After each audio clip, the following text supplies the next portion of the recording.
everybody say, Amen and Amen.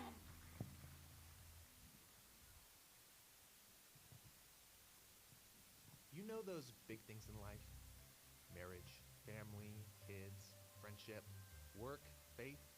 They're so important, you carve out time to think about them because they make life full, abundant. But what about your money? Who do you talk to about that? You might have financial advisors, estate advisors, tax advisors, even culture telling you why money's important. But what if they don't have the full story? Like how money shapes your heart, shapes your family, shapes your life. How money gives us the opportunity to be generous. And how deep down we all know the beauty of generosity, how it transforms people and connects us to the heart of our generous God. For God so loved the world that he gave. How it brings freedom and joy. And how you've never really met an unhappy, generous person. And so it makes sense to spend time with people who love generosity, to think about it deeply and to talk about it honestly. But here's the problem. It's tough because most people who want to talk about generosity seem to have an agenda. They want something from you. So who can you really talk to? Believe it or not, there are others like you who realize we need to talk about generosity more, not less, because generosity is connected to the abundant life. So a few of us are gathering together, and here's the thing. It's all fully and privately funded, so you'll never get asked for money, ever. And this is really important, because we all know that in order to be open and honest, it has to be safe. We don't assume to know what's right for you, only that God has blessed you and that your life is unique. But that doesn't mean you're alone. So here's our agenda. We want your heart to be captured by Jesus and generosity even more, and create a place where you figure out what that means for your journey, and that's it. At Generous Giving, we don't want something from you, we want something for you, to go deeper and to experience a life that is truly life. So we invite you, carve out one day this year to explore generosity with others like you. You're invited to a journey of generosity.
Happy Sunday, Life Giver Family! Sige nga po, batiin nyo yung katabi ninyo sa online. Mag-chat kayo dyan, sabihin nyo, Happy Sunday. Yes, and pwede mo bang batiin yung katabi mo? Sabihin mo, Happy Sunday! Happy Sunday. Ang ganda mo naman, ang pogi mo naman. Pogi mo naman, ililibre mo ako mamaya. Salamat diba? sa lunch mamaya. Grabe! Ayan, ramdam natin ang init ng panahon, tama ba? Yes, kahit umulan, Yes, diba? kaya mainit, kaya umulan kasi mainit, no? Parang masarap kumain ng ice cream, Yes. ng halo-halo, mag-swimming, tama ba ako? Sino bang excited dito mag-swimming na? Pero hindi lang ang panahon ang mainit. Thank you po, dahil ramdam na ramdam din natin ang init ng pagmamahal ng Panginoon. Amen! Amen! Amen! Pero hindi lang yon ang mainit, Iben, dahil pati ang faith and love and excitement ng mga ka-Life Giver family natin, ramdam natin today. Tama po, parang joke lang, parang nanlamig sila kasi Oo, umulan kasi umulan kanina.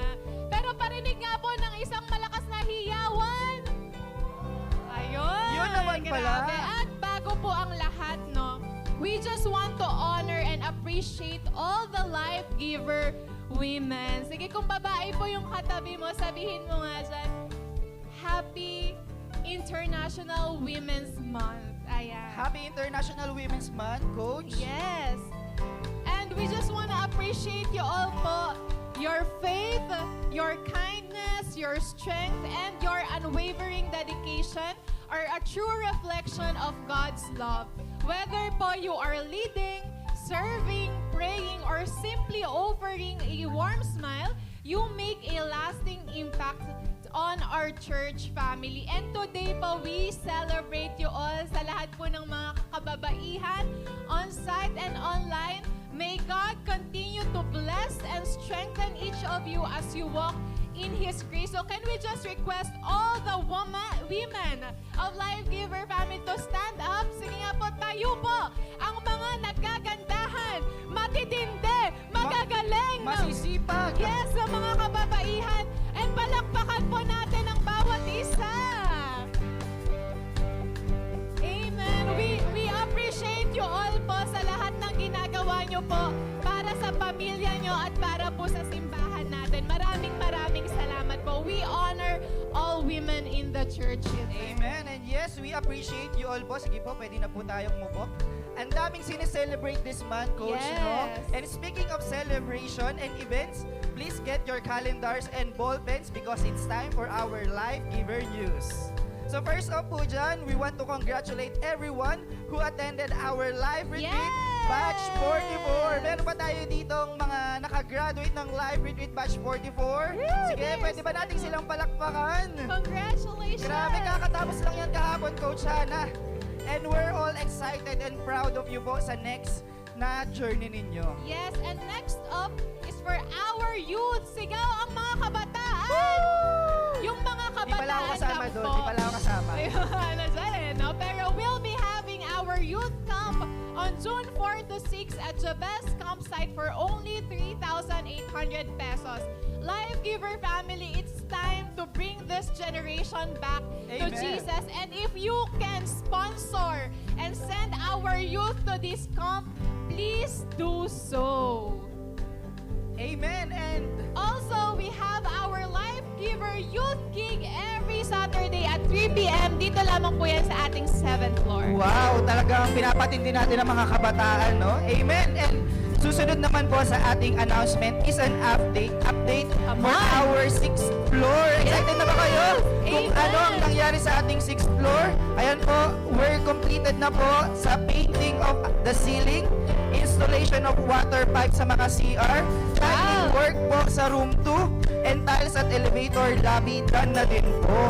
And ang most exciting update, Coach Hannah and Life Giver Yeah. family, in 2 weeks po, magagamit na natin ang 6th floor. Amen. Praise God! Palamakan natin si Lord sa faithfulness niya sa church natin. And last but definitely not the least is the newest Love and Purity Notebook Wait Muna Edition. For more details about this notebook, let's watch this video.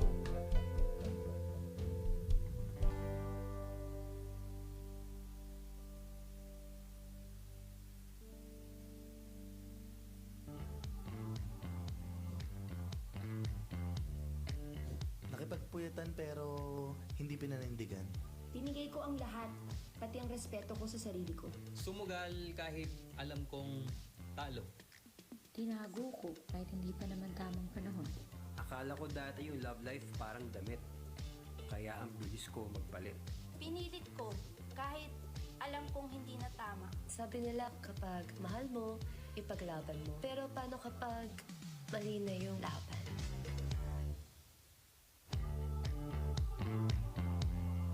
Grabe, nakarelate ako. Hindi pala ako nag-iisa. Dahil sa librong to, nalaman kong may second chance pa pala. Sana nun ko pa nabasa to. Ang daming misconception sa love na binasag ng librong ito. Dahil sa librong to, may ituturo na ako sa anak ko. Hindi kasi nave ni God para pagtiisan yung mali. Stop settling for less. May tamang love story para sa'yo.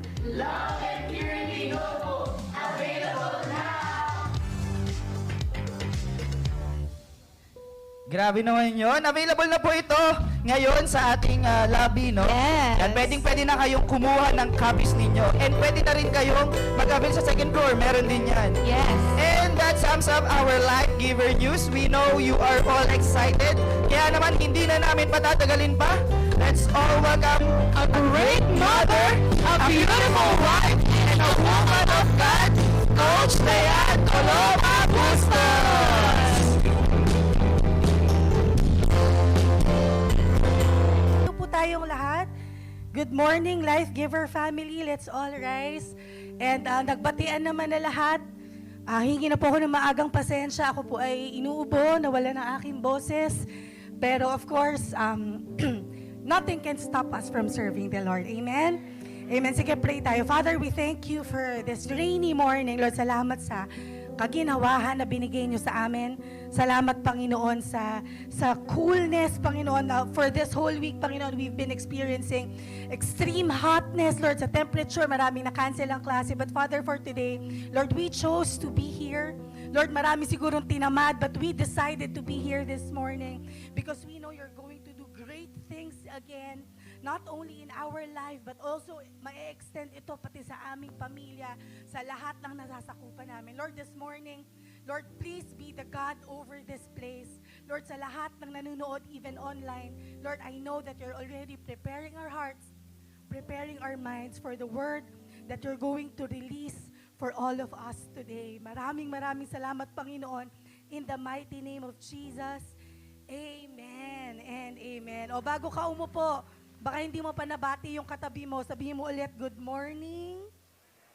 Diba? Huwag ka nang magpalibre, magkukusa na yan, maniwala ka sa akin. Upo na po tayong lahat. Thank you very much, worship team.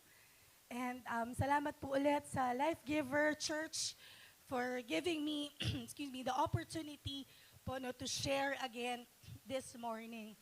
And if you remember po, the last time I was here, ang shinare ko po is about what? Tungkol saan po? Last September yon. It's all about the ellipsis. And tandang-tanda ko po na dapat hindi natin tuldukan ang nilalagyan ni Lord ng abangan. Na kapag feeling mo ending na, wala nang pag-asa, si Lord laging may pa-ellipsis, may pa-thrill, may pa-sabog, may pa-surprise. And to be honest with all of you, yung word po na yon was really for me. Para sa akin po talaga yon. That was God's rebuke sa akin because that time, nawalan po ako ng work, nagkapatong-patong po yung bills namin, and then na-realize ko na ang tanda ko na pala, wala nang tatanggap sa akin na trabaho. So I was like Moses. Pero God comforted me doon po sa revelation of His Word sa buhay ni Moses and doon po sa ellipsis. So gaya po na sabi ko sa inyo, September 8, I preached that. And exactly 2 months after that, pinaramdam sa akin ni Lord yung buhay after the ellipsis. And I shared that testimony with all of you last January po sa ating Seek First. So nung na-assign po ako today to preach, nung nagpe-pray, sabi ko, Lord, anong ipipreach ko? Ano ang word mo for me na gusto mong ibigay ko, ipasa ko sa mga tao? So binalikan ko po yung word na don't miss God's ellipsis. Kaya kung ganda kasi nung ellipsis, hindi ko makalimutan yung ellipsis. Kasi sa ellipsis, may aabangan ka. Di ba? Meron kang ilo-look forward. And then napatanong ako, paano kung na-miss mo yung ellipsis? Paano kung pinangunahan mo yung ellipsis? Paano kung hindi mo inantay? O kaya paano kung intentionally minis mo yung plano ni Lord for your life? No, just like all of us, marami sa atin ang nakamiss. Can I see a raise of hands? Na-miss mo yung ellipsis ni Lord? Na-miss mo yung plano ni Lord? Na-miss mo yung gusto ni Lord ibigay sa'yo? Na-miss mo yung surprise ni Lord sa'yo? Ako, aamin ako, ang daming beses na-miss ko po yun. Alam niyo po kung bakit natin nami-miss yung ellipsis? Kasi may pagmamadaling nangyayari. Kaya mo nami-miss yung ellipsis kasi may kainipang nangyayari, na iinip ka. Kaya nami-miss yung ellipsis kasi laging ang sinasabi mo, tagal naman. Ako na nga ang didiskarte. Hindi tayo makapag-intay, kaya natin nami-miss yung ellipsis. And I realized, lahat po pala ito ay sintomas ng isang sakit. Sabi mo nga sa katabi mo, may sakit ka ba? Inuubo ako, may sakit din. Tungkol sa sakit din ang topic ko today, no? Sa isang sakit po na lahat tayo ay meron, isang sakit na nakakahawa, and isang sakit po na napapasa. And this is what I call the shortcut addiction. We all have this. Magte-test po tayo ngayon kung gaano kayo ka-addict sa shortcut. Sige, gusto ko po sumasagot kayo ng malakas. Amen po ba? Hindi ako makatodo ng sigaw pero amen po ba? Amen. So gusto ko basahin nyo to malakas na malakas. Pakilabas nga po. Game.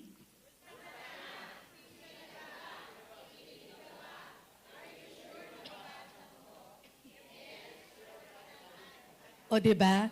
Shortcut. Sabi mo sa katabi mo, addict. Addict, diba? Na-invento yan kasi mga tamad tayong mag-type. Diba? Mga tamad tayong mag-type ng mahaba, shortcutin ko na nga. O, eto, pakita natin yung pangalawa. Naranasan nyo na rin ba naka-receive ka ng libreng pizza? O kaya sa mga mahilig, hinaan ko na uli, nangangati. O kaya sa Shopee, yung mga mahilig mag-Shopee, pag na-late ng delivery, meron silang binibigay, di ba, na voucher? Kasi na-late. Di ba, na-invento yan. Sumikat yan yung 30 minutes or it's free. Yung ganyan. Na-invento yan para di ka na magalit. Kasi masyado tayong nagmamadali. So, eto pa po, yung mga mahilig manood ng series sa Netflix, sa Bilibili, sino yung pinipindot yan? Kating-kating yung daliri, kailangan pindutin yan.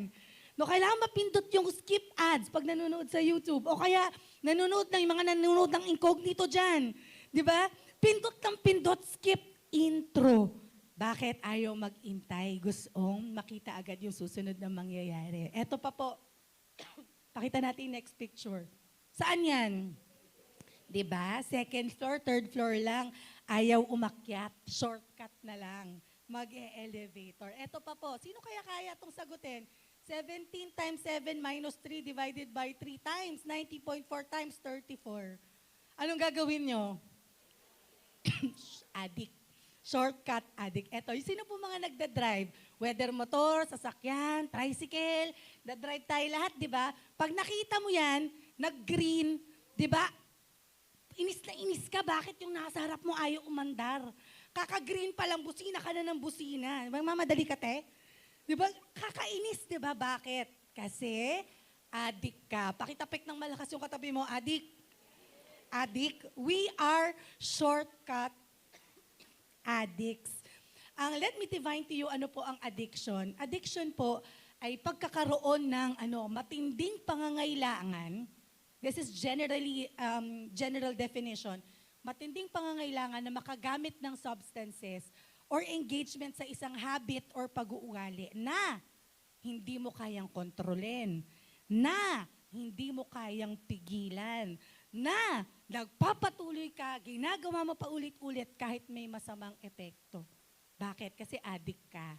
Diba? Ano po ang cause ng addiction? Pwedeng stress, pwedeng reinforcement, yung nabuyo ka, o kaya pwedeng habit na. Ngayon, let me define to you what shortcut addiction is. Kung may balak po kayong hanapin kung sa mga medical books ano yung shortcut addiction, wala po. Imbento ko lang po yun. Pero this kind of addiction is evident po sa ating lahat. So what is shortcut addiction? Naghahanap ka ng mabilis, madali, kadalasang mababaw na solusyon sa mga problema. Parang addiction, hindi mo mapigilan. Diba? Hindi mo siya makontrol. Kailangan masolusyonan na. Basta ayaw mong nagtatagal, ayaw mong naghihintay. Halimbawa, eto tamang-tama ako, weight loss. Gusto natin shortcut. Diba? Kaya ako tinanggap ko na next year na lang. Okay ba, Dad? Next year na lang, ha? Financial problem, kakamadali mo, kailangan ngayon na masolusyonan. Yung mga nag-aaral, ayoko mag-review, mangungopya na lang ako. Career advancement, kumpadre, kumare, baka naman pwede na ako i-promote. And maging sa ating spiritual life po, gusto po natin shortcut. Ay, mag-retreat ka, diyan ka magbabago. Ay, umattend ka ng conference, magmamature ka dyan. Wala pong mali sa pag-attend ng life retreat, baka hindi na ako patayuin dito. Wala pong mali sa pag-attend ng conference. Pero let me tell you this, hindi po iyon ang solusyon. Shortcut po iyon. Why? Ang tunay po na transformation natin, makikita mo saan? Consistent spiritual practice. Hindi po umattend ng life retreat, nagbago na yun. Okay na siya, hindi na siya magkakasala. No. Hindi porket umattend ng conference, nag-mature na siya. Pwedeng gamitin ni Lord yon, pero your maturity, your transformation can be evident if you do it habitually. Amen po ba? And even in the Bible, marami pong addict, maraming shortcut addict. Let me share with you, siguro mga 3 lang, example lang. For example, si Adam and Eve. Sabi ni Lord, you must not eat from the tree of the knowledge of good and evil, for you will die. Yun yung instruction ni Lord. Nainip. Nagmamadali. Hindi makapag-intay. Ang tindi nung desire na, hindi gusto ko maging katulad na ni Lord ngayon na. Now na. So anong ginawa nila? Shortcut. Kinain yung fruit. So ang ending, fall of humanity, pumasok ang sin, kaya hirap ang babae manganak, kaya kailangan magtrabaho ng mga lalaki, human suffering and death. Bakit? Shortcut addict po kasi. Next, another example, Abraham and Sarah. Ang sabi ni Lord, Abraham, I will make you the father of many nations. Si Sarah, magbubuntis yan. Nainip. Alam natin yung kwento, hindi nakapag-intay. Nagmadali, tandaan na namin eh. Parang hindi naman mangyayari. Baka gusto ni Lord, baka sinasabi ni Lord, dumiskarte na kami. So, shortcut. Nagkaanak kay Hagar instead of waiting on God. Ang ending, nagkaroon ng tension kay Sarah and Hagar, and yung conflict po na yon evident pa until now. Bakit? Shortcut addict. Pangatlo, si King Saul. Sabi ni Lord kay King Saul, ikaw ang unang-unang hari, I'm gonna bless you, basta sumunod ka lang sa aking mga command. So one time, in-instruct ni God si King Saul na, sige, bago ka pumunta sa laban, antayin mo si Samuel, mag-o-offer siya. You know the story, nainip. Hindi nakapag-intay si King Saul, nagmadali, gusto nang pumasok sa gera, gusto nang makipag-away, shortcut. Anong ginawa niya? Siya ang nag-offer. Ang ending, nireject po siya as a king. He lost God's favor and it led to his downfall. These are just examples. Marami pa pong example ng shortcut addicts sa Bible. And even up to this day, napakarami po nating shortcut addicts. Sige, sino ang matapang na magsasabi na addict siya? Huwag kayong matakot. Wala na po yung dati nating presidente, hindi na nakaupo. Hindi na kayo matutukhang. Sino aamin na addict siya? Shortcut addict. Thank you so much. Shortcut addict. No, bawal ang sinungaling. Umamin na tayo lahat. Sino ang shortcut addict? Taas mo todo mo. Di ba, wagayway mo. Bakit? Kasi nagmamadali tayo eh. Gusto natin agaran. Gusto natin mabilisan. Pag hindi ka umamin, hindi ka babaguhin ni Lord. Pag hindi ka umamin, walang transformation. Again, for the last time, sino ang mga addict? Mga kakosa, di ba? Ano mga sinasabi nun? Mga kasama nating mga adik, gusto mabilis, agaran. Di ba? Kahit alam nating may consequence. I'm gonna show you a video. No, na napanood ko, sabi ko, ay, nagbago yung pananaw ko. Sige, let's show them the video. What do you think is the greatest setback now of Gen Z and Gen Alpha, at ngayon Gen Beta na di ba? Kasi ibang-iba na Negative and positive. You're born in a stage, in an era where technology, automation, AI is there. So everything is quick and fast. Instant mommy, instant udang, instant messaging, lahat. Unfortunately, yung mga Gen Z, A and B, you were deprived the opportunity to learn the process. Naalala ko kasi, inabutan ko yung magplansya ng may uling. Padala ka ng sulat, ikaw rin tatanggap. Si Doc yun. Telegram. Para sa mga tao ngayon na pinanganak ngayon sa information, na-deprive kayo na maintindihan yung proseso. Okay. So, nawawala na yung yung patience eh. Yung tinatawag natin delayed gratification. Yes. Ngayon, magagaling talaga sila. Pero yung AQ nila, yung adversity quotient nila, and resilience nila, napakababa. Mahirapan lang, umaayaw na, they switch career, di ba? Right now, di ba, yung ang taas ng rate ng depression. So, yun yung nakikita ko talaga. I like that, adversity quotient. No? Yes, kasi pinag-uusapan natin kasi parati IQ, EQ, pero hindi natin pinag-uusapan yung AQ, which is the most important part. Kahit mataas ang IQ mo, pero kung mababa ang EQ mo, wala. The moment you fail, you stop. Amen. Galing po nung sinabi ni Chinkitan na yung Gen Zs, Gen Alpha, and Gen Beta, dahil pinanganak sila na automated na lahat. 'Di ba? May AI. Isang click mo lang, lalabas na lahat. Ang sinabi niya, ang gustong-gusto ko talaga doon sa sinabi niya, these generations were deprived. They were deprived of the opportunity to learn the process. Nawala yung patience. Mababa ang AQ, adversity quotient. Pansinin nyo to, mahirapan lang ayaw na. 'Di ba? Mahirapan lang aalis na. 'Di ba? Sino yung mga nag-a-agree po rito? Yan, mga may edad na, tuwan-tuwa, no? Meron na kayong pambato sa mga anak nyo. Again, sino yung nag-a-agree? Kitang-kita natin, di ba? Obvious na obvious, mababa ang AQ. Kaya nga sabi niya, ang daming depressed, di ba? Ang daming, sorry po, yung sa trabaho, alis ng alis, 1 year lang, 2 years. Kaya lang ang question, masyado kayong makawo, sila lang ba? O ikaw din? Alam mo, itong crowd na to, medyo mga kaedaran ko no? Hindi ka man Gen Z, hindi ka man Gen Alpha or Gen Beta. Hindi ka man deprived to learn the process of technology. Let me clear that. In reality, ayaw natin sa proseso. In reality, ayaw natin dun sa slow and steady change. Kasi gusto nating mabilis, madali, agaran. Kasi nga, admit it or not, we are all shortcut addicts. Di ba baka, eto pansinin nyo baka kaya iyak ka ng iyak sa prayer mo kasi hirap na hirap ka ng kakaantay na kailangan mo ng sagot. Lord, kailangan ko na ng sagot. Kailan ba yung solusyon? Umiiyak ka, bakit shortcut addict ka? Hindi mo nakita yung beauty ng prayer that it draws you closer to the Lord. Kaya ka lang umiiyak kasi na-addict ka. No, kaya siguro lagi kang stressed. Di ba kaya siguro inis na inis ka, ang dami mo ng wrinkles kasi hindi mo pa nakikita yung tagumpay na gusto mo. Hindi mo pa nakikita yung dami ng pera na gusto mo, na kailangan ako rin, kailangan marating ko na rin yun. Bakit? Addict. Di ba kaya siguro hirap na hirap ka makagraduate sa isang klase ng problema kasi shortcut ka ng shortcut. Lagi kang nagmamadali, nag-a-addict ka na naman. Sabi mo sa katabi mo, nag-a-addict ka na naman.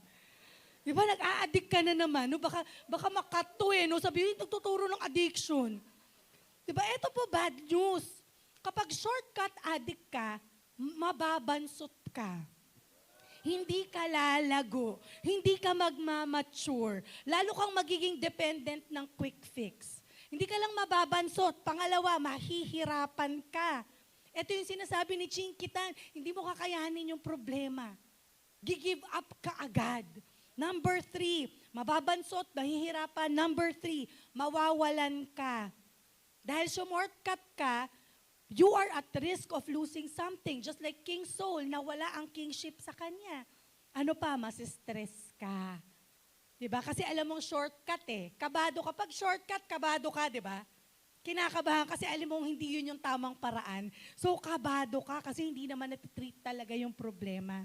Number 5, ano pang effect ng shortcut addiction? Masisira yung mga relasyon mo na meron ka. Remember Esau and Jacob? Kamamadali ni Jacob, tuloy, nabigay man sa kanya yung birthright, pero nasira yung relasyon nila ni Esau. Number 6, effect ng shortcut addiction. Magkakaroon ito ng long-term negative effect. Kanina nabanggit ko si Abraham and Sarah, dahil dun sa shortcut addiction nila, yung descendants po ni Isaac, and descendants ni Ishmael, up until now, magkaaway, the Arabs and the Israelites. Long-term negative effect. That's the bad news. But the good news is, just like any other addiction, natitreat po ang shortcut addiction. Diba? Sino ditong gusto manatili lang addict? Diba? Addict lang tayo, na tayo lahat. No? Addict kami lahat. No, kailangan i-treat natin yan. At kukunin po natin yung treatment and yung gamot from the book of Habakkuk. Habakkuk po ay isang propeta, and his name, the name Habakkuk means to wrestle. If you remember in the Bible, hindi lang po si Habakkuk ang nakipag-wrestle. Sino po yung isa? Sino nakakaalala? Si Jacob. Yan. Same po yung wrestling nila. Habakuk means to wrestle, to embrace. Di ba kaya nga si Jacob, I will not let you go until you bless me. Di ba hindi kita bibitawan, to embrace and to clasp. In the book of Habakuk, Habakuk is wrestling with something. Ano ba yung nire-wrestling ni Habakuk? He is having a struggle with a difficulty or problem. Ano po yung problema? Ang problema po ni Habakuk, kasi yung situation po nung time niya, Judah, kasi po ang Israel ay na-divide, Northern Kingdom, Southern Kingdom. So si Habakuk nasa Southern Kingdom, which is Judah. So sa Judah, may napipintong mananakop ang mga Babylonians. If you look at your Bible, Chaldeans yung nakalagay, pero those are the Babylonians as well. So, may gusto silang sakupin. And yung proseso ng pagsakop sa kanila, hindi nyo magugustuhan. Kasi merong mass killing, tapos sinusunog lahat ng cities, ginagawa silang slave, sobrang notorious yung ginagawa ng Babylon para sakupin ang Judah. And aside from that, ang naka-break ng heart talaga ni Habakuk, the Babylonians were mocking God. So galit na galit si Habakuk. He was wrestling with this struggle. Kailan ba? Kailan ba ito matatapos? Kaya if you have your Bibles with you, I suggest you open it. Makikita nyo ang title nung una na chapter, Habakuk's Complaint. Sumagot si God saglit. Susunod doon, Habakuk's Second Complaint. Sa Tagalog, sabi doon sa Pinoy, yung mga may Pinoy version, ang nakalagay dyan, reklamo ni Habakuk. Pagkatapos doon, at nagreklamo uli si Habakuk. Ang kulit, di ba? Parang tayo lang. So ano ba yung complaint ni Habakuk? I'll read it to you in Filipino na lang. Ang ganda kasi ng Filipino. Sabi doon, Lord, hanggang kailan ako hihingi ng tulong sa'yo bago mo ako pakinggan? Di ba? Medyo sarcastic pa ang dating eh. In English kasi hindi natin ma-feel how long? Di ba? Parang parang mga Ilonggo natin, mga kasama ng mga Pilipino, ang lambing. Pero sa Tagalog, Lord, hanggang kailan? Hanggang kailan ako hihingi ng tulong sa iyo bago mo ako pakinggan? Hanggang kailan ako mananawagan sa iyo bago mo kami iligtas sa karahasan? Remember, talagang matindi ang ginagawa ng Babylon. Sabi niya, baka tanong mo to, bakit mo hinahayaang puro kasamaan ang makita ko habang pinapanood mo lang na nagkakagulo? Pagkawasak, karahasan ang nasa paligid ko. Kahit saan ako tumingin, away at pagtatalo. Kaya, sabi ni Habakuk, wala nang silbi ang batas. Siguro kung ako to, tapon mo na yung batas, walang kwenta yung batas. Bakit? Kasi hindi naman napapatupad ang katarungan. Tinatalo ng masama ang matutuwid sa korte. Sounds familiar. Kaya ang hustisya ay nababaluktot. Na-feel nyo ba yung reklamo ni Habakuk? Naintindihan natin, malinaw na malinaw, Tagalog eh. Habakuk is asking God, bakit ka tahimik? Kitang-kita mo yung ginagawa sa amin ng Babylon. Habakuk is asking God, bakit wala kang ginagawa? Why are you inactive in the midst of cruelties? Habakuk is asking God, Lord, bakit may pagpatay? Bakit, di ba, minamak ka na? Bakit wala kang ginagawa? In English, sabi pa nga, how long? Hanggang kailan to, Lord? Kailan ba to matatapos? Pag ikaw natanong mo na yung how long, pag ikaw natanong mo, kailan ba matatapos, ibig sabihin, matagal na yung problema, tama ba? Hindi ka naman magtatanong how long, kakanyari lang yung problema. Magtatanong ka lang ng how long, kailan matatapos. Kapag hindi natatapos, pag paulit-ulit, kapag ang tagal-tagal na ng problema.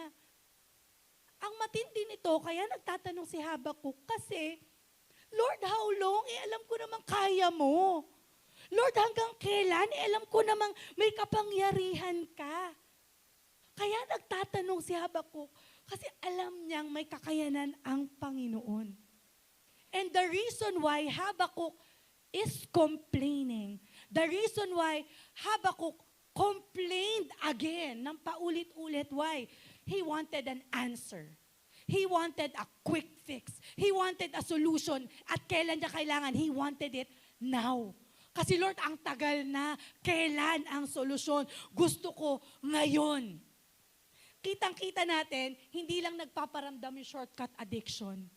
Lumabas na yung shortcut addiction. Parang tayo lang. Diba, pag ang tagal matapos itong isang problema, lumalabas yung shortcut addiction mo. Kapag unti-unti nang nauubos yung laman ng bangko mo, sino ditong lumalabas ang shortcut addiction? Wala. O ako lang? Ako lang ba? Kumukunti na yung pera mo. No, maintaining na lang. Lord, may bills, maintaining siguro 20th ng buwan, tapos maintaining na lang, may babayaran ka pa. Lumalabas ang shortcut addiction. Nahihirapan ka sa isang bagay, lalabas at lalabas ang shortcut addiction. Ito, ano lang po ha, Mama, gagamitin kitang mabilis ang example, wala po sa script ko. Kapag nagde-deteriorate na yung health mo, tingin ka ng tingin sa Facebook, sabi, gagaling ka in 2 days. Buy now. Di ba? Bili ka, shortcut. No, I rebuke you. Di ba? Gagaling ka in 2 days. Shortcut addiction. Gusto natin mabilisan. Shortcut addiction. But the good news again is, pinakita ni Lord kay Habakuk ano ang gagawin niya to overcome this addiction. Let me read it to you also in Tagalog. Sabi po doon, aakyat ako sa tower at doon mag-aabang ako. Hihintayin ko ang sagot ni Lord sa akin at maghahanda sa mga sasabihin ko tungkol sa aking reklamo. Sabi doon, sumagot sa akin si Lord. Isulat mo ang sasabihin ko sa iyo, Habakuk. Iukit mo ito ng malinaw sa mga stone tablets para madali itong mabasa. Sulat mo dahil hindi pa panahon para mangyari ito. Pero malapit na itong dumating. Sure, itong magaganap. Kung parang matagal pa, hintayin mo lang. Siguradong mangyayari ito, hindi na magtatagal. You know, after Habakuk's complaint, and then after Habakuk's second complaint, paulit-ulit na complaint, dito pumasok yung paraan kung paano matitreat yung ating shortcut addiction.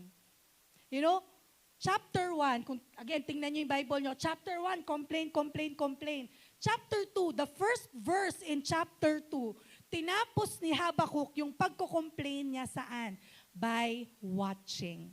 Number 1, the first dose, ang unang gamot, unang saksak natin sa ating mga sarili para matanggal ang shortcut addiction. Watch. Can you say that? Watch. Sabi doon sa verse in English, I will stand at my watch. Under number 1, letter A, anong gagawin natin? Stand at my watch. The first step to treating our shortcut addiction is to stand at our watch. Ibig sabihin po ng watch dito, in Hebrew, it's mishmereth, meaning to watch, to keep safe, to preserve, to lean forward. Di ba pag nanonood ka, pag interesado ka, naka-lean forward ka, nanonood ka to safeguard, to wait, and to be vigilant. Sa dami po na nangyayari sa paligid ni Habakuk, sa dami ng nakikita niya, lagi ang nasa isip niya, masama ang Babylonians, grabe ang ginagawa ng Babylonians, kaya inip na si Habakuk, kailan ba masosolve? You know, ganun din po sa real life ng mga addicts. Ako po may kamag-anak akong naging addict. Napansin niyo pag may addict, ano ang karakteristik ng addict? Di ba hindi yan mapakali? Di ba yung addict talagang hindi mapakali, ganyan, hindi makatulog, tapos galaw ng galaw, isip ng isip, tingin ng tingin sa bahay, anong pwede kong ibenta? Di ba? Alam na alam niyo, may kamag-anak kayong addict, di ba? So ako may kamag-anak ako, ganun talaga, ikot ng ikot. Ano bibenta ko? Nagkawalaan na lahat ng gamit namin, alam na alam ko sino. Hindi mapakali, addict kasi. Bakit? Hindi siya mapakali kasi kailangan mabilis, may pantustos sa kanyang addiction. Habakuk is also like that. Hindi siya mapakali. Inip na siya. Lord, kailan ba? Asa na yung sagot? Di ba parang tayo rin eh. Hindi ka man addict o baka dati addict ka, isip ka ng isip.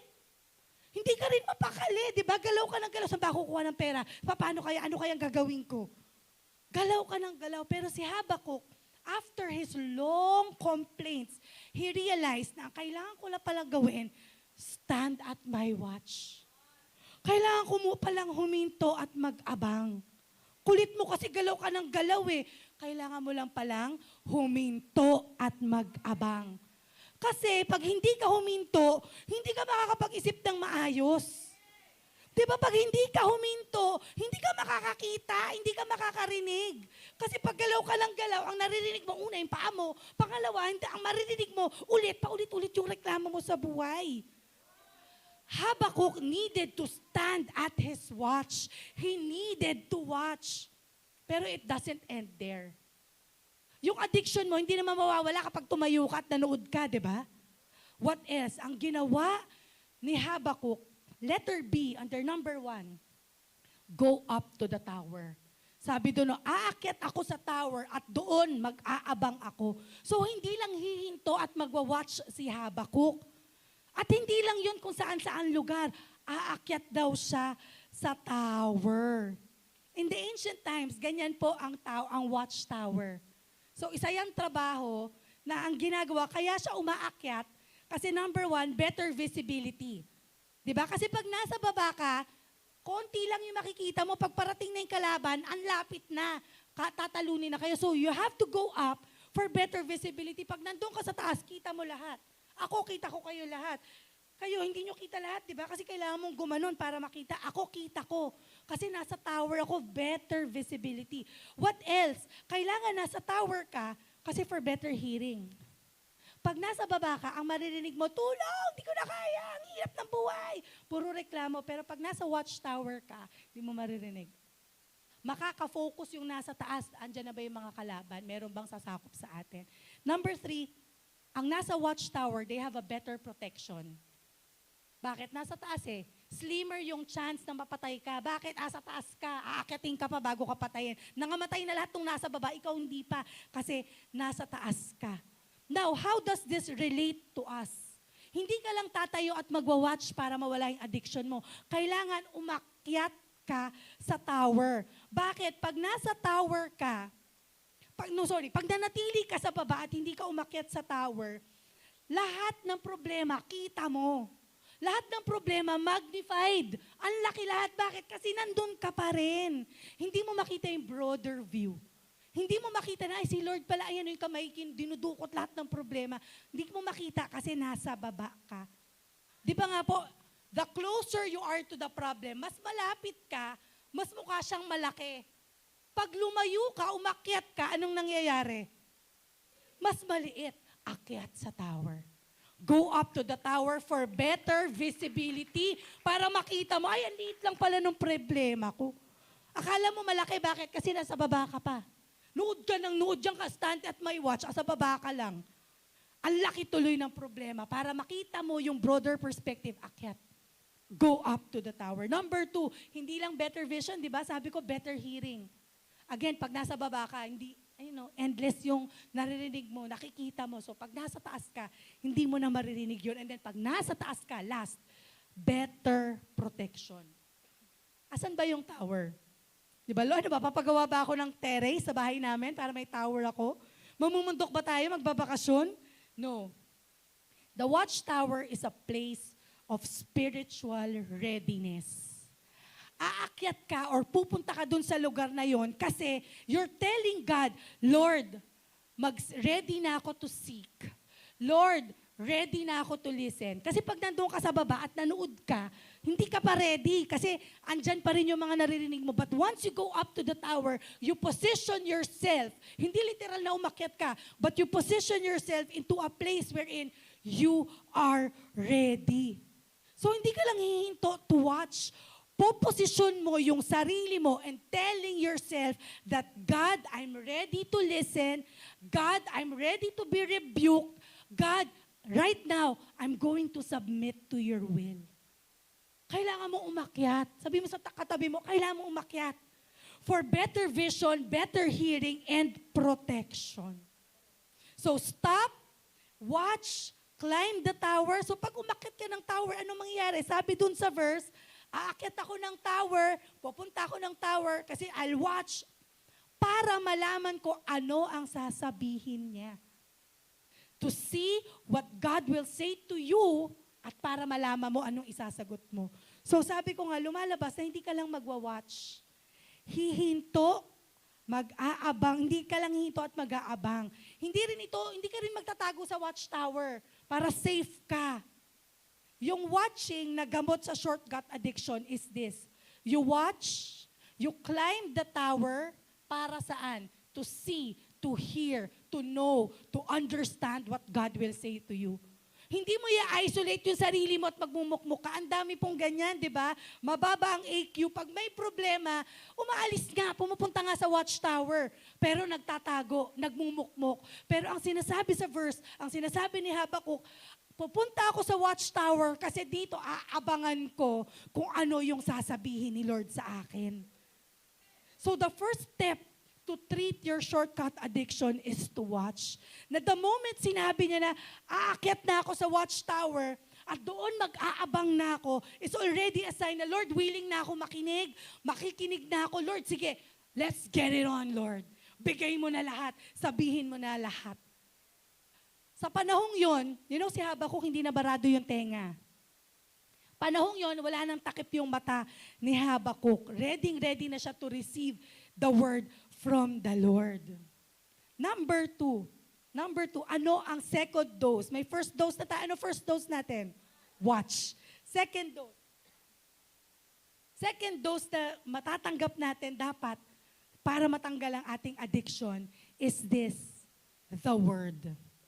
The Word. Sabi in verse 2, then the Lord replied in English, write down the revelation, make it plain on tablets, so the herald may run with it. Magsasalita lang ang Panginoon sa'yo in the midst of your complaint when you stop complaining and start watching. Pag huminto ka sa kakareklamo at nag-start kang manood, magmasid, doon ka lang kakausapin ni Lord. When you start watching, you will start receiving. Doon ka lang makakatanggap. Kasi nagdesisyon ka ng huminto eh. Pinusisyon mo na yung sarili mo na, Lord, ready na ako to receive. Si Habakkuk, after niya mag-complain, again, the moment he realized that he needed to stop and listen, doon na siya nakarinig from the Lord. Kaya nga siguro natatanong natin, how long? Diyan ka ba, Lord? Nakikinig ka ba, Lord? Kaya siguro lumalala yung shortcut addiction natin is because you keep on talking. Problema kaya hindi ka makarinig ng word from the Lord kasi reklamo ka ng reklamo. Pakita nga natin dito sa screen, pakisabi nga ng malakas sa sarili nyo, tumahimik ka. Pangalawa, tumahimik ka para may marinig ka.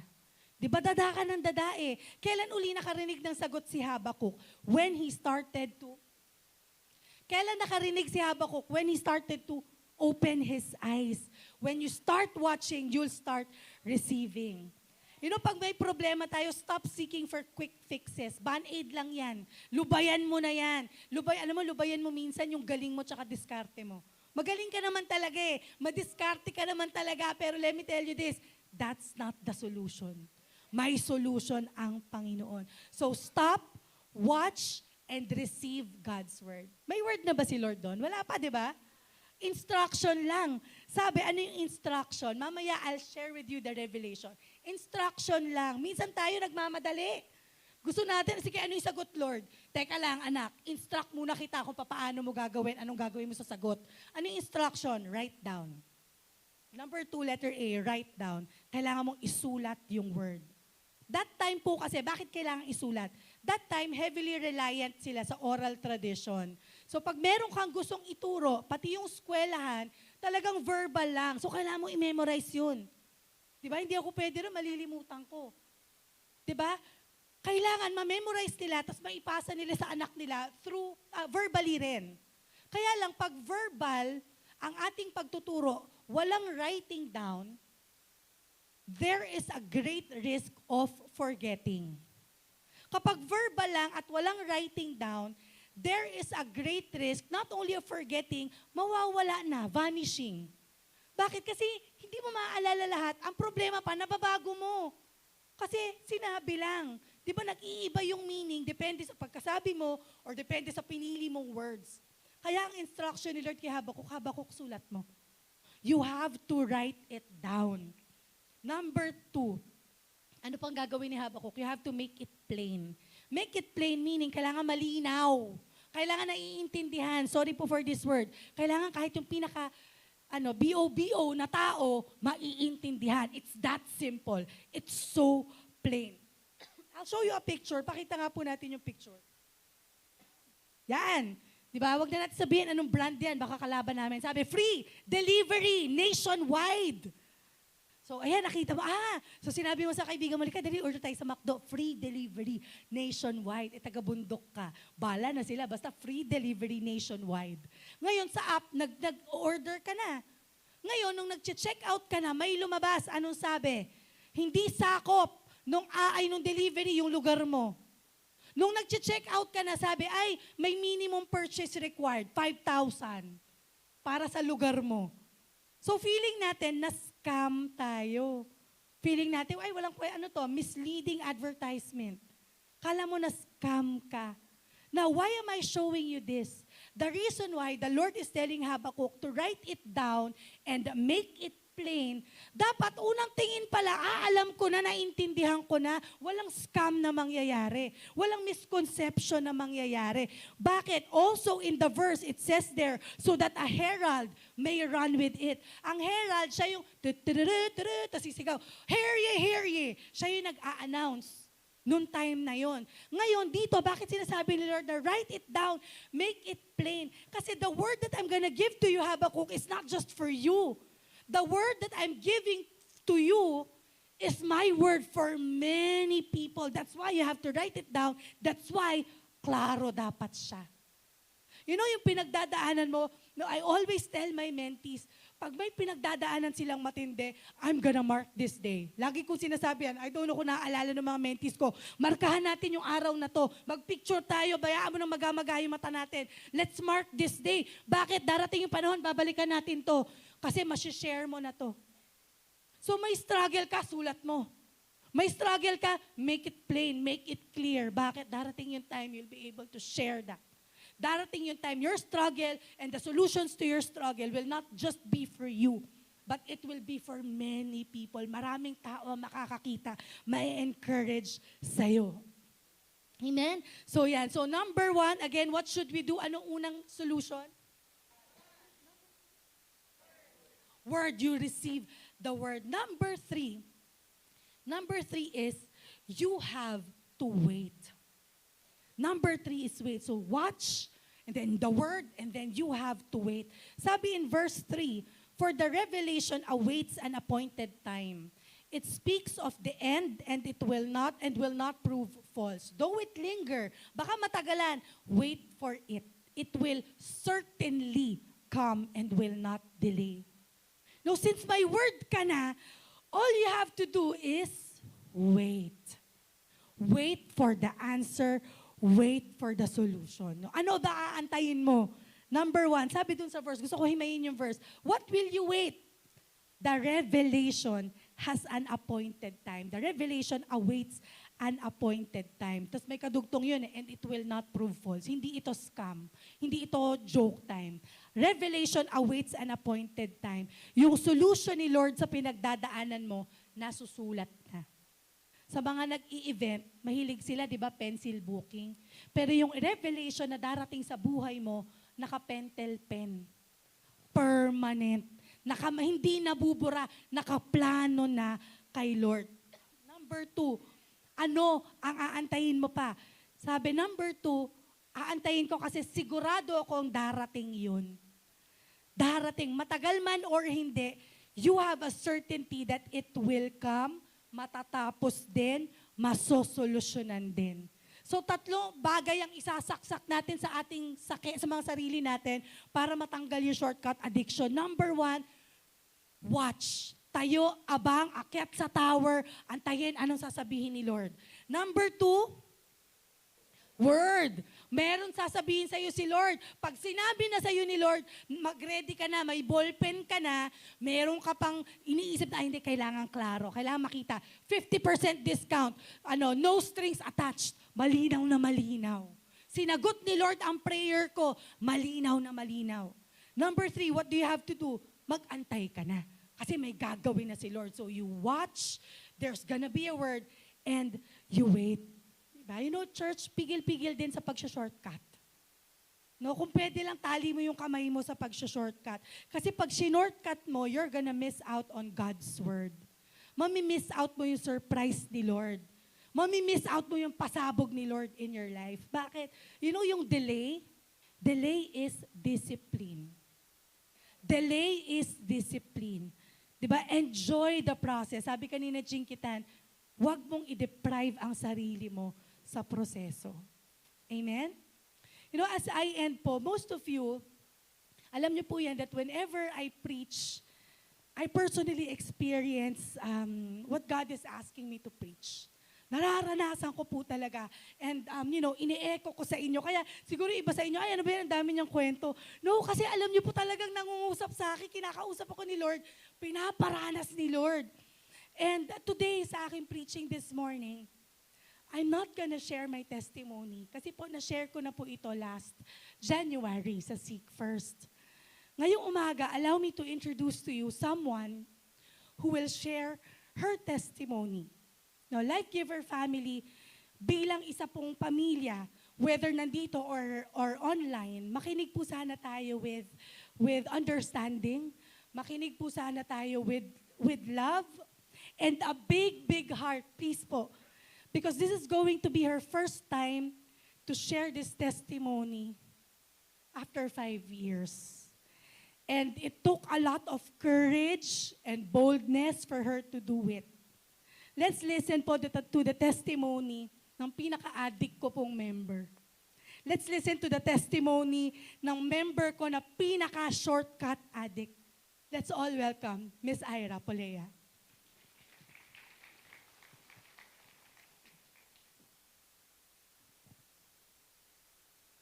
Good morning po. Pasensya na po kayo. Naiyak ako. Hindi pa ako naiyak dahil sa pain. Naalala ko lang po yung grasya ng Diyos.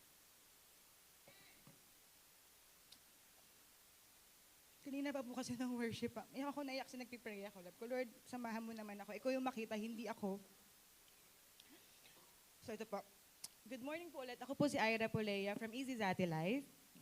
Bata pa po ako, nasa Life Giver, batasan na po ako. At witness po ng mga tao doon, anong buhay po meron kami. At mangilan-ngilan po dito sa May Central. So lumaki po akong mahirap, pero hindi naman po nanatiling mahirap. Naging breadwinner po ako sa family namin at natulungan ng aking mga magulang para magpaaral po ng mga kapatid. Matapos ko pong gawin yon, nag-decide po akong bumuo ng sarili kong pamilya. Last 2015 po, I got married to the man who loves me dearly. Sobrang saya ko po noon kasi ang tagal po niya naghintay.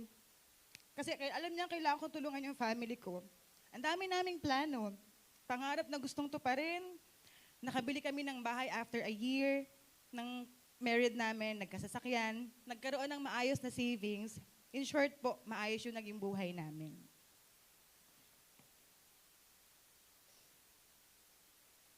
Para po sa amin maayos na yon. Masaya na kami sa achievement namin. Pero sa iba, hindi pa po pala. Kasi ang dami nilang nagtatanong, kailan ka magkakaanak? Mag-anak ka na. Hindi ka na bumabata. At dito po nagsimula ang aking shortcut addiction. Dahil laging umaalis po yung asawa ko abroad, nag-decide po kami na magpa-check up sa OB at magpaalaga. After po ng unang check up, nalaman ko na PCOS ako. Nung panahon na yon, feeling ko po hindi na ako magkakaanak or hirap na po akong magkaanak kasi may kakilala po ako sa ka-work ko na hindi na nagbuntis ever since. Ito po yung aking shortcut number 1. So lahat po ng paraan ginawa na namin to have our own little one. Halos 3 times a week po akong nasa OB. Alam naman po natin na ang PF po ng infertility specialist is mahirap at mahal. Nagpapatrasby po ako, umiinom ng gamot. We almost tried everything, kahit na magpa-check ng fallopian tube if may nakabara o may nakaharang. Umabot na po ng 4 years, wala pa din. Dumating na ako sa punto ng buhay ko na ayoko na pumunta ng mga gathering. Kasi po, ang lagi nilang tanong, wala pa ba? Ang hina nyo naman. Galingan nyo. Nakakapagod na po. Ang sakit sa pakiramdam at masakit makita sa asawa na hindi ko siya mabigyan ng anak. Katulad po ni Habakuk, ang lagi kong tanong, how long, Lord?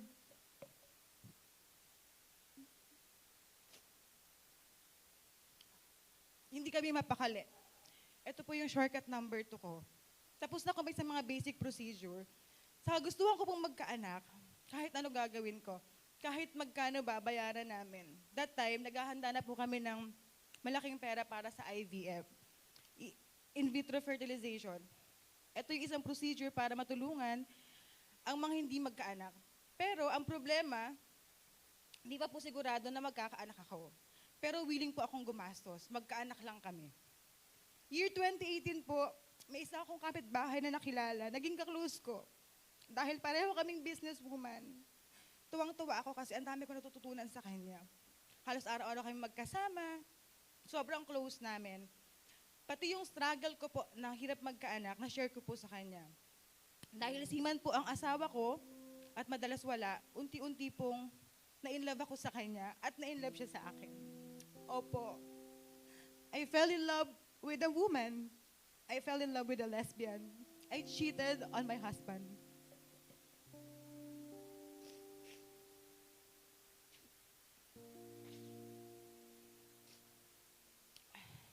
At dahil alam niya ang deep desire ko to have a baby, nagtanong siya sa isang lying-in kung merong magpapaampon ng baby. And to our surprise, meron nga po. And this is my shortcut number 3. Nung nalaman namin na may magpapaampon, deep in my heart, tuwang-tuwa ako dahil finally, lahat ng problema ko masusolusyonan. Instant, mabilisan, nanay na ako kaagad. Kinuha po namin yung bata and pinangalanan namin after our names. Pero gaya nga po ng sabi kanina, isa po sa epekto ng shortcut addiction ay pagkasira ng mga relasyon. Siyempre, nahuli po ako ng asawa ko. Pero sobrang dahil pagmamahal sa akin ng asawa ko, pinatawad niya po ako, gusto niyang kuhain yung bata at palitan ng pangalan. Pero that time po, mahal ko yung partner ko. Gusto ko pa iwanan yung asawa ko at bumuo kami ng sarili naming pamilya.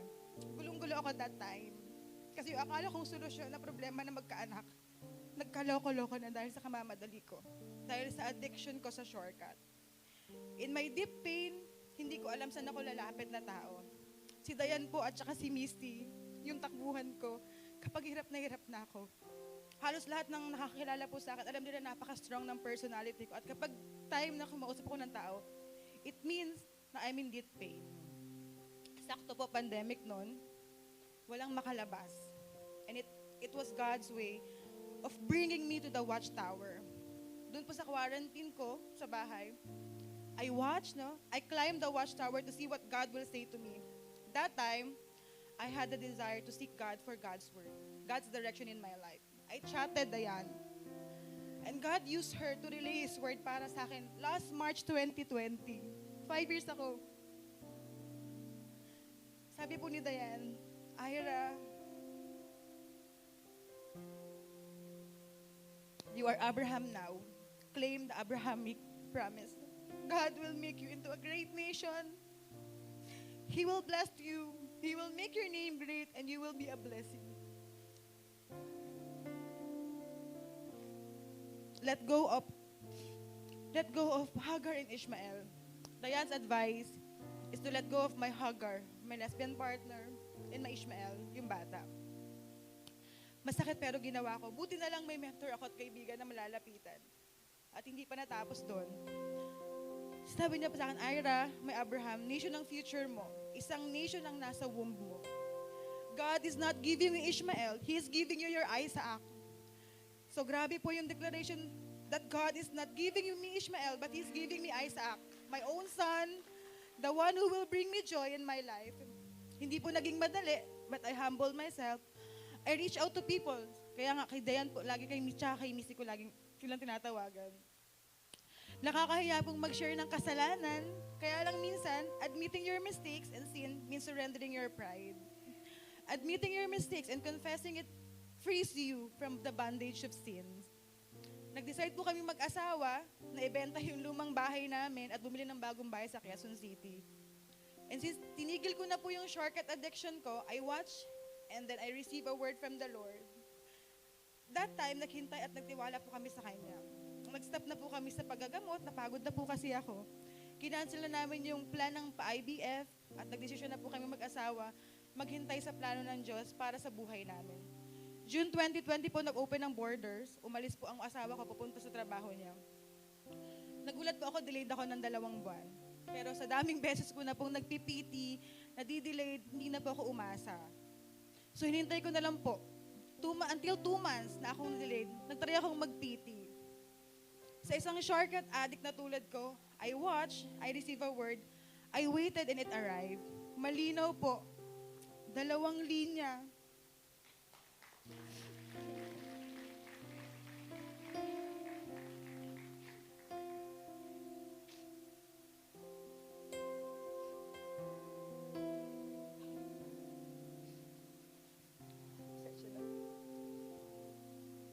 Wala pa rin po akong sinabihan that time. Nag-try muna ako magpa-check up. And finally po, pagpunta ko sa clinic nung doktor ko sa St. Luke's, isang pangako ng Diyos ang na-fulfill sa aming mag-asawa.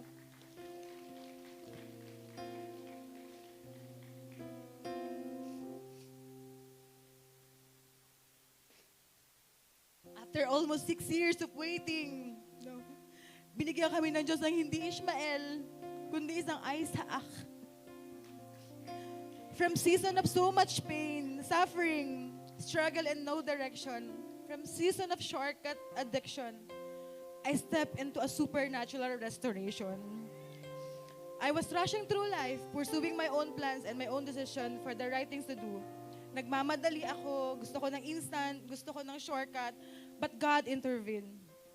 He humbled me by letting go of my Ishmael, and He alone can give me my own flesh and blood, my Isaac. Fast forward, eto na po kami ngayon.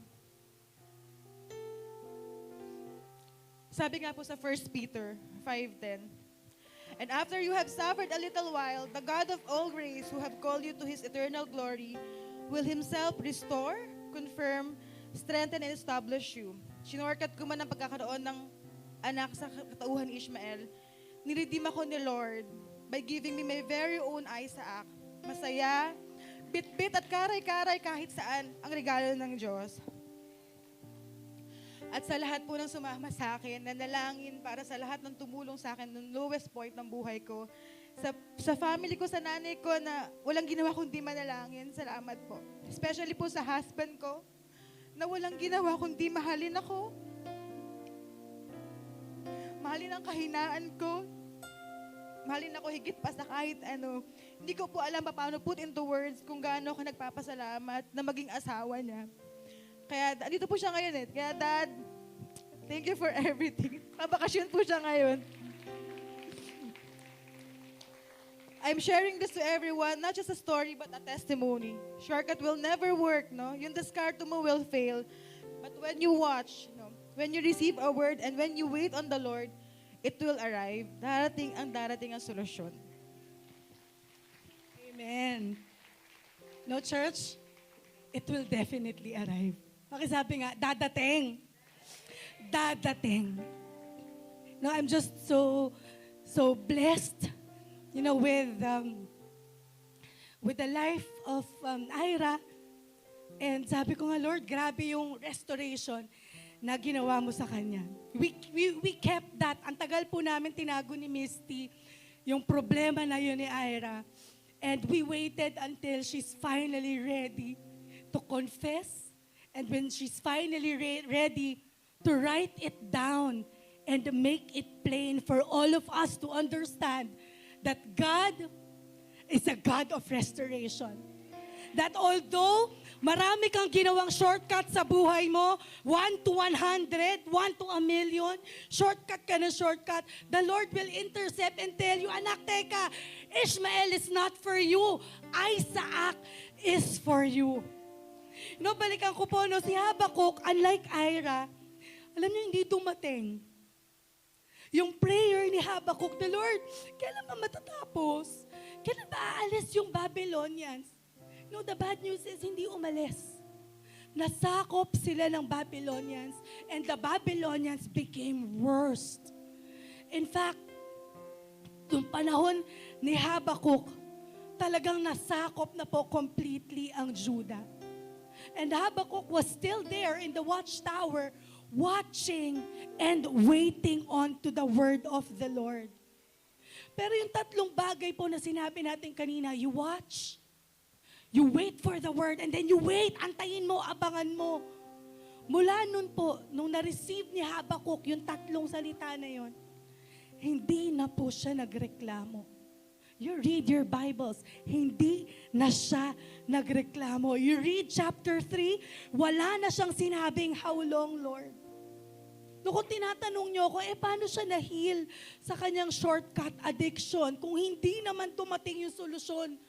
Dayan, sabi mo na-heal yung shortcut addiction bakit si Habakuk hindi naman dumating yung solusyon? How was Habakuk healed? Yes, I'll understand, Ira. Ang galing ni Lord kasi dumating yung anak Problema niya, walang anak, dumating. Bakit si Habakuk? Hindi dumating yung solusyon. Hindi dumating yung anak. Church, let me tell you this. Habakuk opened his book with complaining. But come, the last verses of Habakkuk, I'll read it to you. Though the fig tree does not bud, kahit hindi na mamulaklak yan, kahit na wala ng grapes on the vine, though the olive crop fails to produce food, and there are no sheep on the pen, wala na kaming makita, kahit wala na kaming makita, wala ng cattle in the stalls. Verse 18, ano sinabi ni Habakuk? Kahit hindi na maayos yung Judah, kahit nasakop na kami totally ng Babylon, kahit hindi dumating yung solusyon, kahit hindi dumating yung sagot, sabi ni Habakuk, yet, ito pinakamalakas na yet sa akin, yet, I will rejoice in the Lord. Yet, I will be joyful in God my Savior. The sovereign Lord is my strength.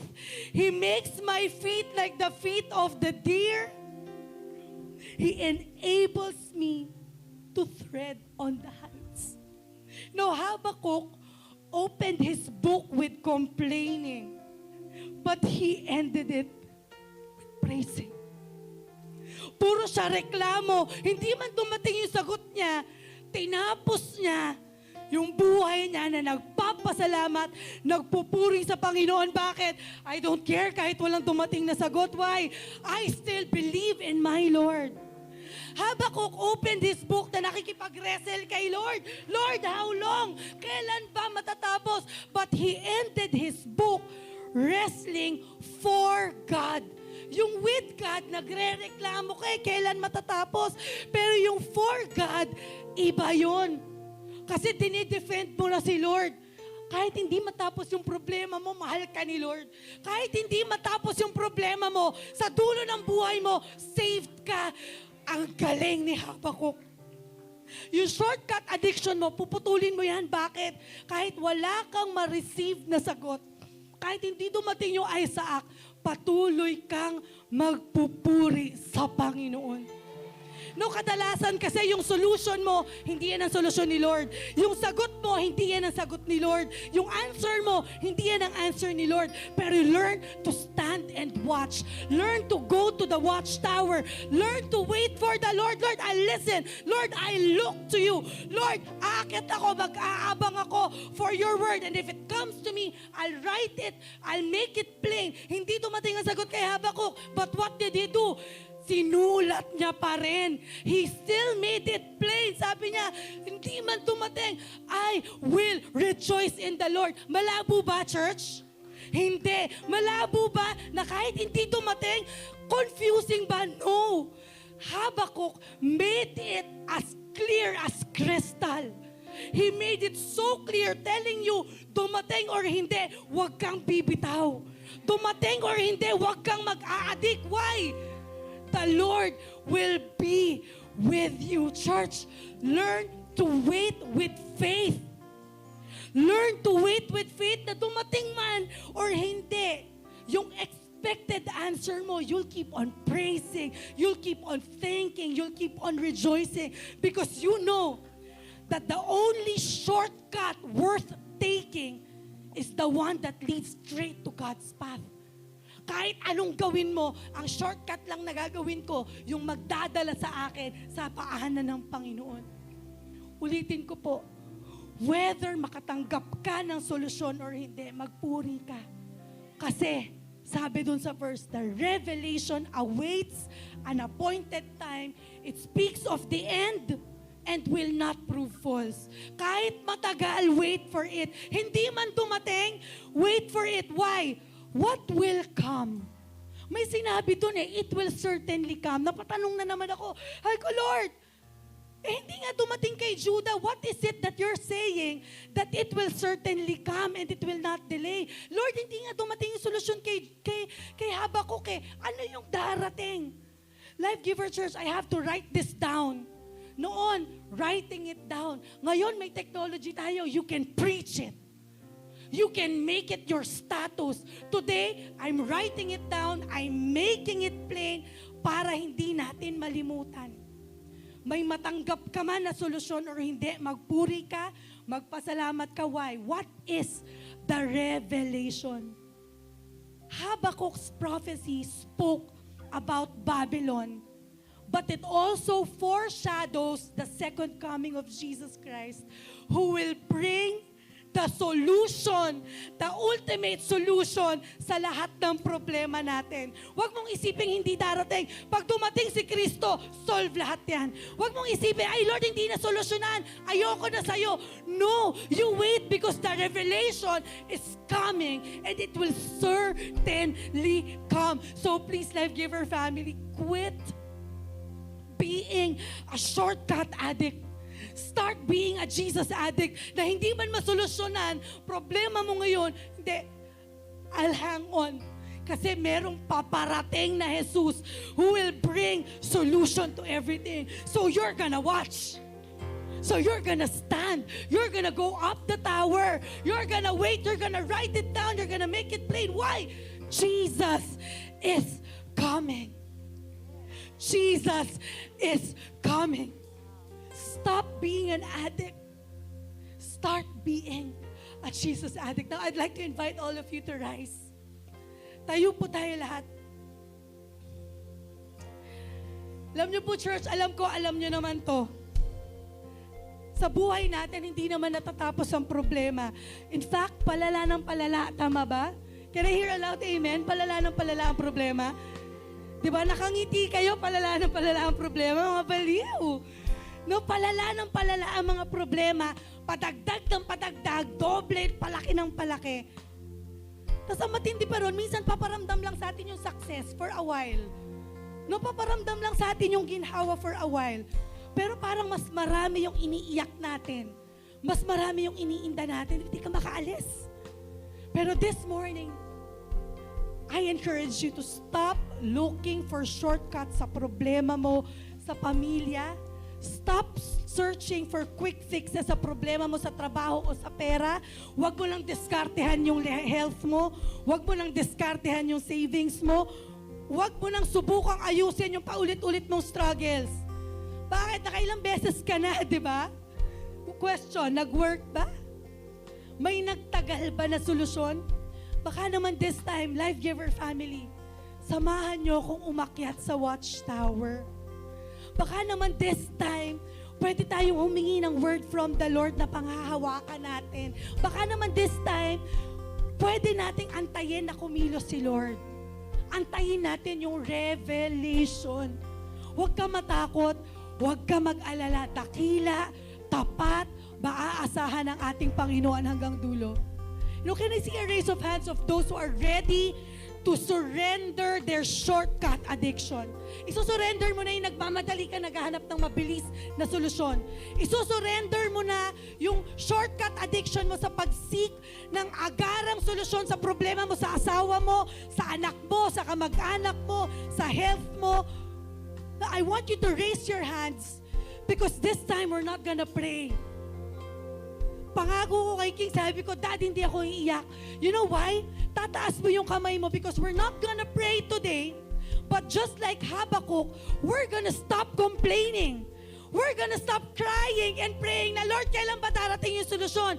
But this morning, we're going to start praising. Today, we will stop wrestling with God. The Lord, kailan ba? Kailan ba darating? Asa na ba? We're gonna stop wrestling with God, but we will start wrestling for God. Lord, I'll submit to you. Lord, I'll praise you. Dumating man or hindi yung solusyon. You know, as we sing this song, I want you to sing this not because you want your problems to be solved, but I want you to sing this with praise in your heart. Yung may saya, yung may tuwa, yung may pusong nagpapasalamat. No, wag mo lang iyakan yung problema mo. Ang iyakan mo ngayon, yung revelation na dumating or hindi ang solusyon. Dakila, tapat ang Panginoon mula noon hanggang ngayon. I want you to raise your hands. Buti ng ating Panginoon, nagtatapat sa No, church, I know you can do better than that. The Lord deserves your loudest praise. maging sa kabila ng aking pagkukulang, biyaya niya'y patuloy na laan. Katulad ng pagsinag ng itong araw, patuloy siyang nagbibigay tanglad. Kaya sa puso ko't damdamin, katapatan niya'y aking Now, church, no, tell the Lord, tell Him how great, how mighty is our Father. Tapat kang ang tunay, magmula pa sa ugat ng aming lahi. Mundo'y magunaw man, maaasahan kang lagi, maging hanggang wakas nitong buhay.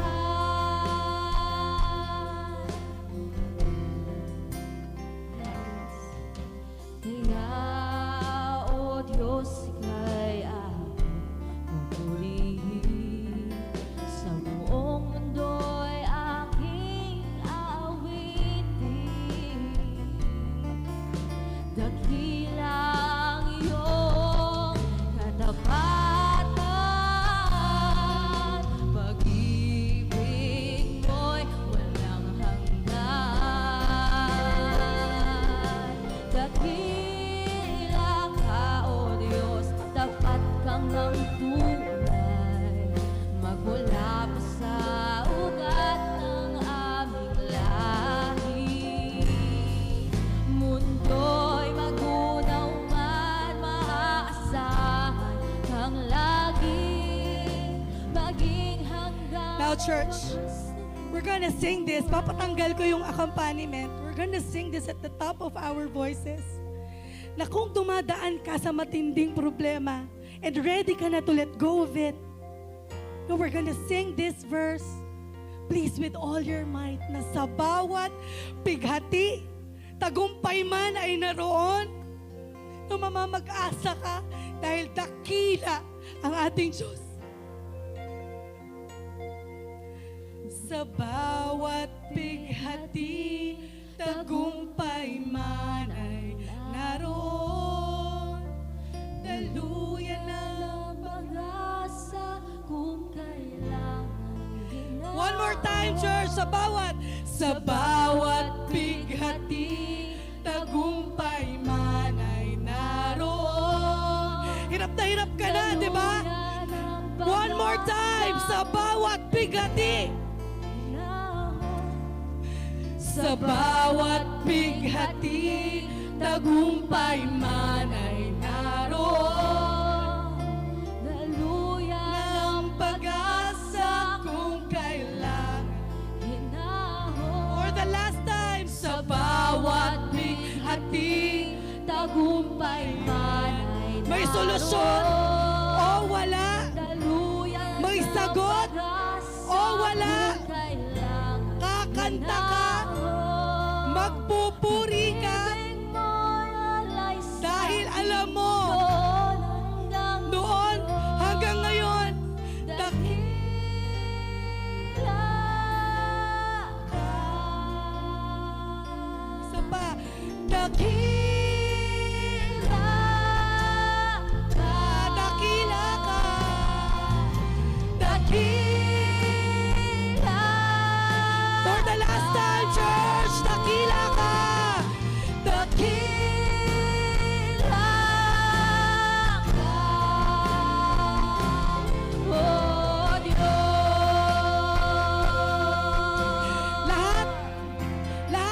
set free sa kanilang shortcut addiction. I want you to shout the loudest hallelujah in 3, 2, 1. Hallelujah!